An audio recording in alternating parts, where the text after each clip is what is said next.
হরিয়ানার IPS officer Y পূরণ কুমারের আত্মহত্যার কাণ্ডে নতুন নাটকীয় মোড়। মঙ্গলবার রোহিতকে তার অধীনস্থ এএসআই সন্দীপ কুমার গুলিবিদ্ধ দেহ উদ্ধার হয়েছে।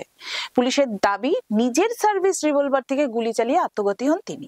মৃত্যুর আগে 4 পাতা সুইসাইড নোট ও একটি ভিডিও বার্তায় সন্দীপ কুমার আইপিএস পূরণ কুমারকে দুর্নীতিগ্রস্ত বলে দায়ী করেন। তবে প্রশ্ন উঠছে, যদি তিনি দুর্নীতি ফাঁস করতেই চেয়েছিলেন তবে কেন আত্মহত্যা করবেন? 2 মেয়ে ও 1 ছেলেকে রেখে এমন পদক্ষেপ হতবাক পরিবার।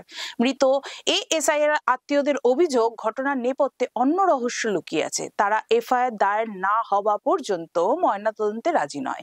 এদিকে মৃত আইপিএস এর অভিযোগে নাম থাকায় ডিজিপি সত্যজিৎ কাপুরকে ছুটিতে পাঠানো হয়েছে। মুখ্যমন্ত্রী নায়েব সিং সৈনির বাসভবনে জরুরি বৈঠক হয়। আদালত মৃত এএসআই এর দেহ নিয়ে নির্দেশ দিতে পারে বুধবার। ঘটনাকে কেন্দ্র করে চণ্ডীগড় জুড়ে উত্তেজনা।